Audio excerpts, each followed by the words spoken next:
well?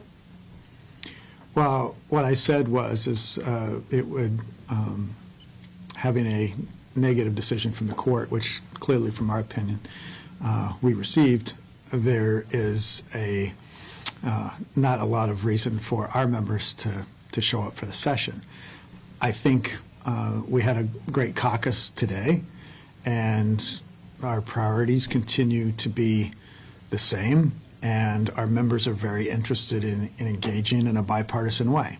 And we've said from day one of the 23 session that we're signing up for bipartisan. What we're not going to sign up for is you guys provide a quorum so the Democrats can do whatever we want, whatever they want to do.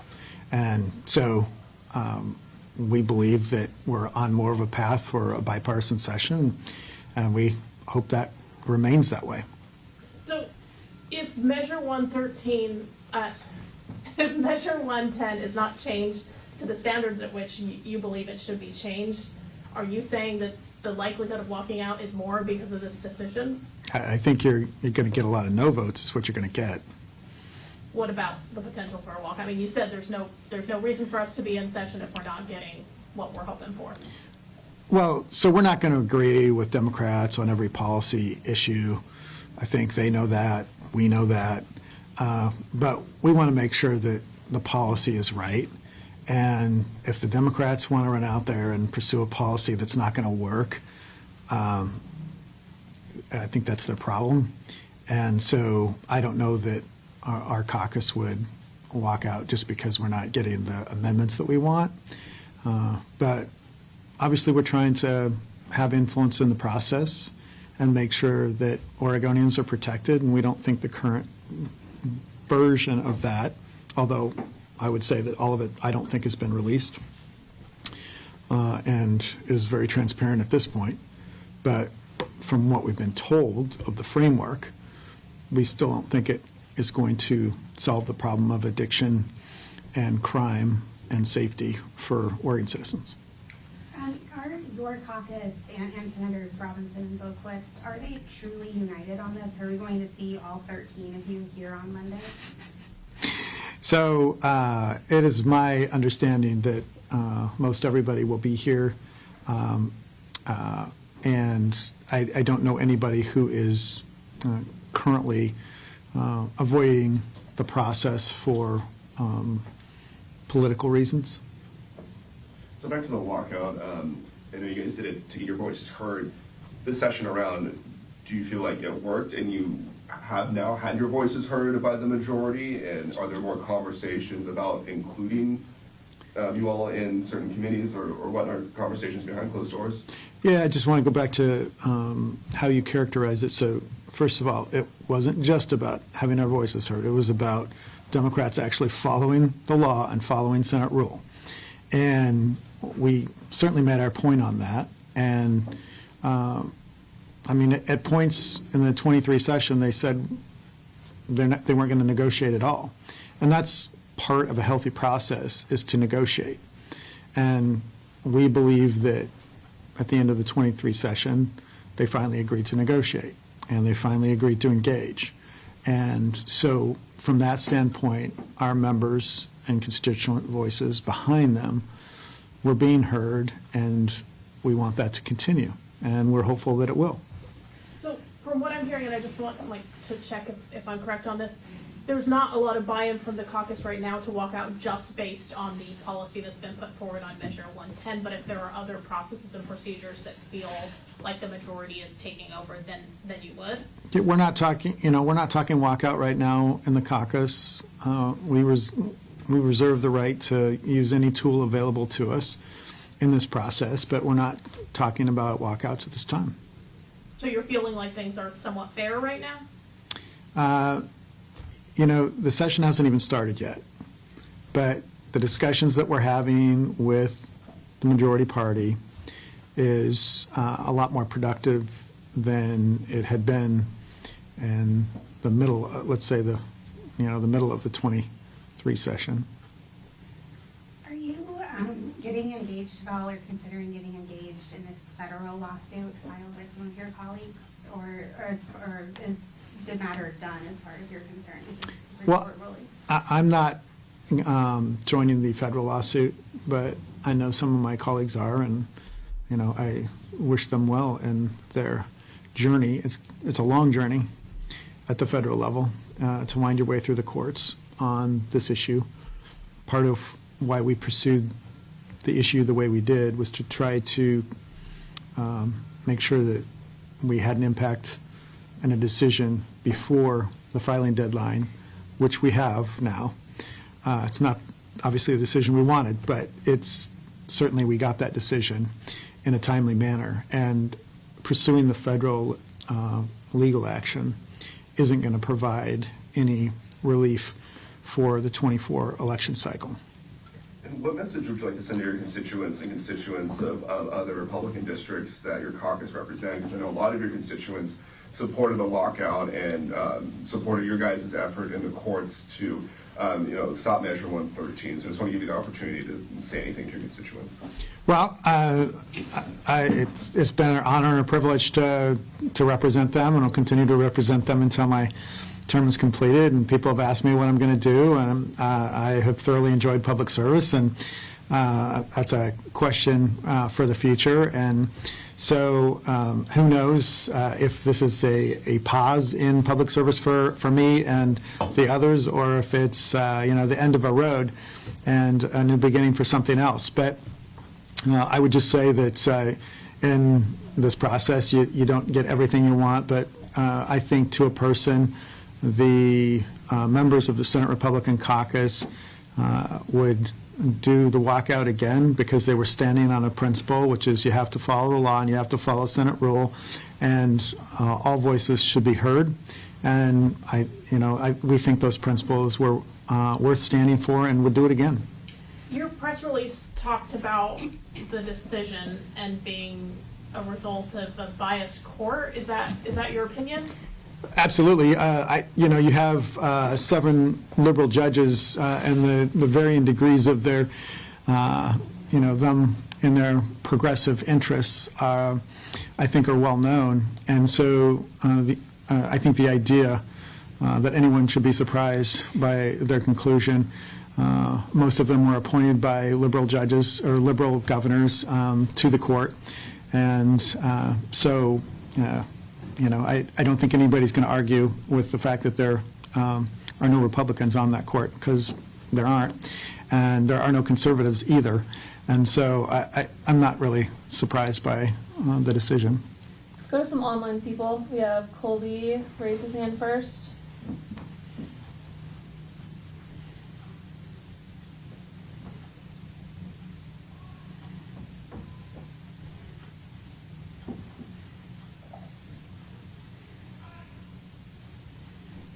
Maybe. Let's see. How about Carlos? Hello, can you hear me? Yep. Sweet. Hi, Senator. It's my understanding that lawmakers who are barred from re-election this next term could still run in future elections. Have you heard any plans yet on this from any of your peers, or do you think this will be the plan for some of them? It would not surprise me if some members decided to come back after the required hiatus of running in this election. What about yourself? I don't have any plans at this point, but that's I think an open issue at this point. We'll go Dirk and then Dick. Hey, Senator. 2 quick questions. One, I'm not sure I understand the reasoning that there's little keeping you here now. Like, if you guys had won this, you would still be banned from running for re-election in the future. You'd just be around for 4 more years, probably. So arguably, there'd be nothing keeping you around then either. I want to make sure I understand the reasoning there. And my second question is, we are now going to see most of the Republican caucus turn over in the next 2 cycles. You've been around a long time. I'm guessing, I'd be interested in your thoughts about what that does to sort of the headwinds the party faces in the Capitol and your pressing for relevance and input. Does that potentially hurt Senate Republicans as a caucus in the long run, or how do you think about that? Well, I think if you look over probably any 10-year period 60 to 70% of the caucus's turnover anyway. And so I don't think that's, turnover I don't think is necessarily a bad thing. I think we're getting a significant amount of turnover in 2 cycles that's probably not happened in that way. And so from that standpoint, there'll clearly be some challenges, no doubt, but it is a 2-cycle process, and so you're always going to have some experienced members here, and we still have 3 members that are pretty experienced in the process that we think will still be around, and so we think that's good. And also, if you look about who's running, it's Bruce Starr running in Boquist's seat. Bruce and I came into the House together in the freshman class of 1999. And Bruce was there until I think about 2014. And then Mike McLean is running for Finley's seat. And so these are experienced leaders and legislators. And I would welcome them back to the Republican caucus, whether I'm here or not. And then we have Representative Goodwin that is running for a Senate seat down in Southern Oregon. And so you have Diane Linthicum, who's running for her husband's seat. So, these are people who have been involved in the process. So I'm not very concerned about the significant turnover of the cycle. And as it relates to, much keeping us here, what would keep us here is the opportunity to have an impact and be effective and create good policy for Oregon. And if that wasn't available and the opportunity wasn't there, I think our members would start having a discussion about how they can try to have a bigger impact in that process. And sometimes pausing the process to make people think about it is a good thing. Democrats didn't particularly like the the 42-day pause, and none of us want to repeat it. So we hope that our message has been heard and will be accepted. What does this do for the future of walkouts? What are you gauging within the caucus? Is this something that people will endeavor to do in the future despite this ruling, in your opinion? I do not know the answer to that question. I think the future is wide open, but I don't think the issue has gone away in terms of whether or not it'll be used as a tool in the future. What are you telling your endorsee, for example, if she wins? Well, the person who's running for Senate District 27 on the Republican side is a strong, independent woman, and she can make her own decisions. So I would be happy to provide advice if asked, but I don't tell them anything. So. What advice would you provide on the walkout then? Well, I would provide that to her, not to you. So. Got a couple more online questions. I want to make sure these folks get a chance. So Dick, Harley, Claire, and then Anna.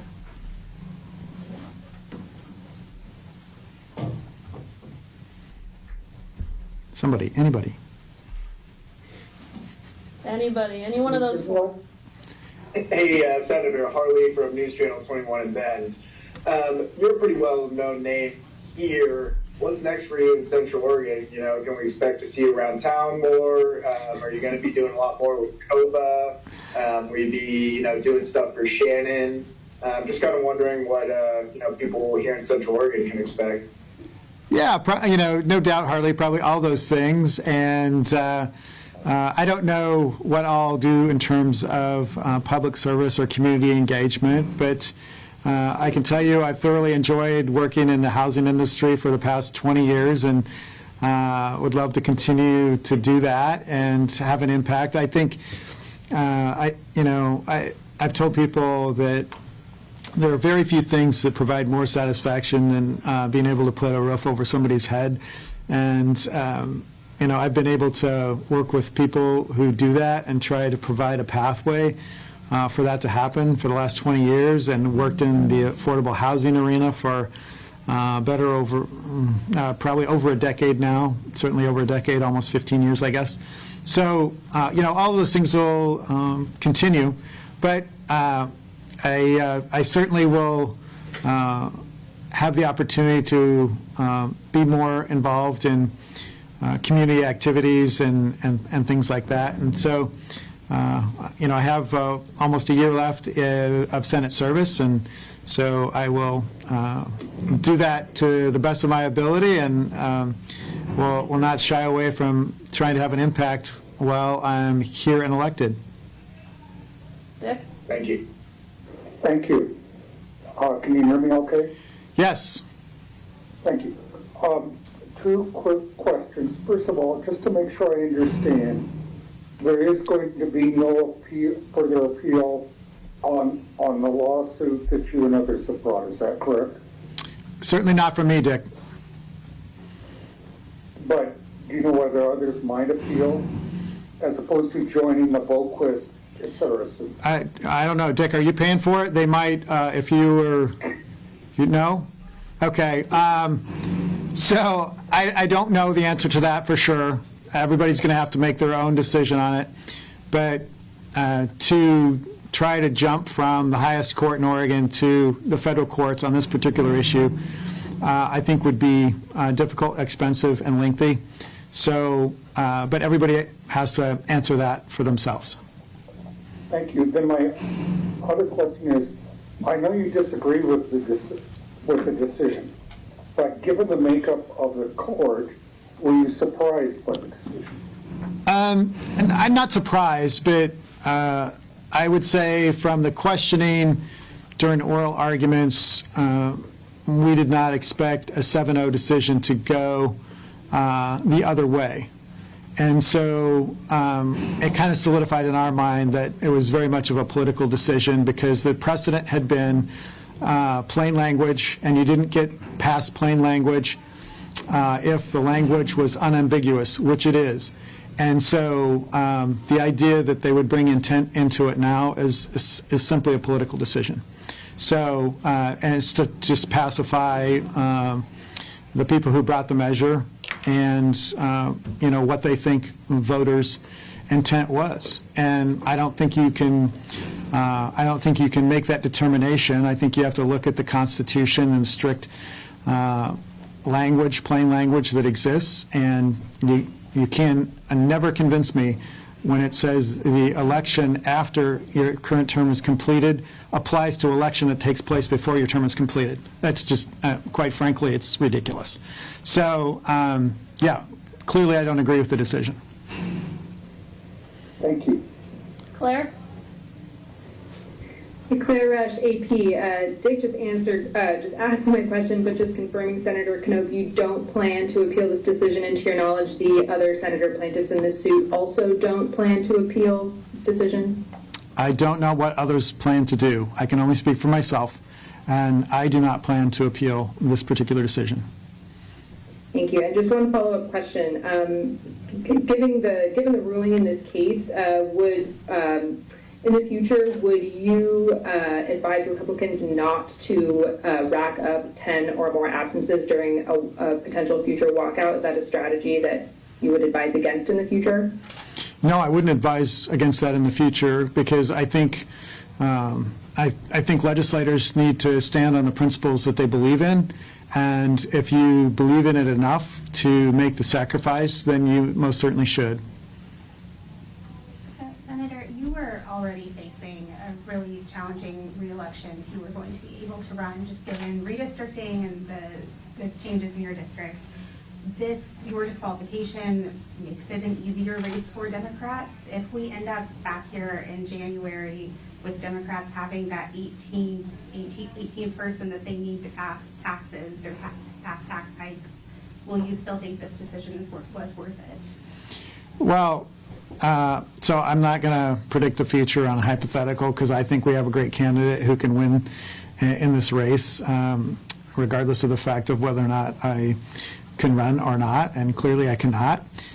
So we're not going to cede any ground anywhere to Democrats where there's a winnable seat. And I do think that Senate District 27 is still winnable for Republicans. And I would say especially this cycle because it is clear that voters are fed up with the policies that currently exist. And so having, I would just say, adding a third progressive attorney to the delegation that represents Bend and Central Oregon, I don't think will be particularly received well. So if Measure 113 wasn't voted in, do you believe that there should have been, or there should be any policy or something to stop walkouts, whether it's in both parties, or something to de-incentivize legislators from walking out? You know, I think it's an interesting question because it is clear that the special interests, that being the unions mostly, who brought forward the Measure 113, could have dealt with this differently and could have just said a straight-up quorum is 16. They chose not to do that. The reason they chose not to do that is because of polling that showed that Oregonians wouldn't accept that. So that tells me that Oregonians do want some sort of check and balance there as it relates to the ability of one party to control everything. So I think the proof of that would be if walkouts do continue in the future as a tool and the opportunity arises for Oregon voters to vote on this again in a different way than it currently exists today, which quite frankly again is awkward, and the court has cleared up some of it, but nonetheless I don't know that it is going to really cause as a deterrent effect for future legislators. So down the road, do you think the quorum should be brought up as an issue to fix in your eyes? I mean, people can certainly bring it up. I think there's only 4 states that have a supermajority quorum. I think we are the only Democrat-leaning state that has it. So the other 3 are Republican states. I think one's Texas and maybe like Tennessee and what? Indiana? Indiana, that's right. Yep. So, I mean, it's interesting, but states are unique, and there have been a lot of things that have been very unique about Oregon. One of those was resolved in the last session, which was self-serve gas, and that was very unique to 2 states. So who knows what will happen in the future as it relates to that. You said you're unsurprised by this decision, but you invested a lot of money in this case. So why invest the money if you kind of knew the outcome?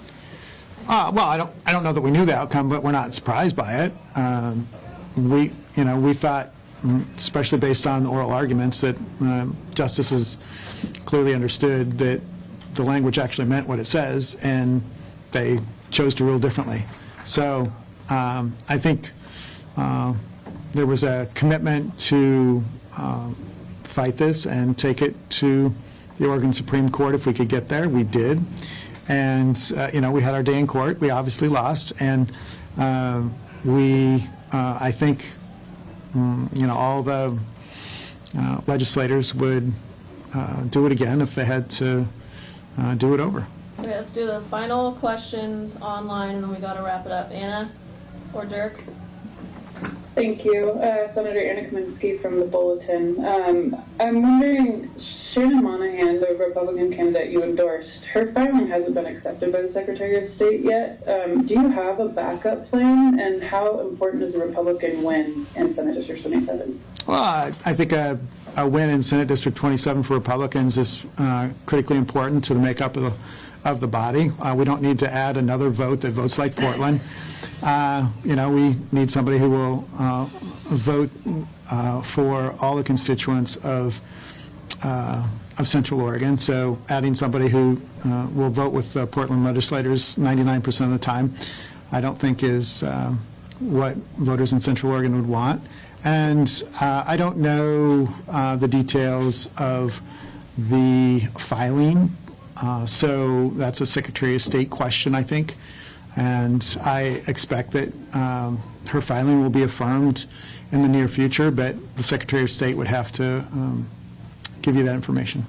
You know, your district has a lot of housing issues. You've talked about it before. Are you committed to showing up for your constituents and getting those housing issues resolved despite not getting outcomes that you want with Measure 110?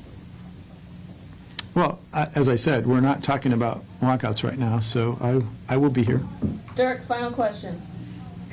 Senator, one thing we have not asked, beginning of last session, you unveiled that rule suspension wasn't happening for bill readings. Have you guys as a caucus discussed that? Any decision been made about reading bills in full or anything like that? We have discussed it and made a decision. What is it? Oh, you want to know what the decision is? It is, do you have clearance for this? I don't know. So, yes, the decision is that we are going to be suspending rules and bill reading day by day on a case-by-case basis with bills. Gotcha. All right. Thank you. Thanks, everybody online. Thank you all.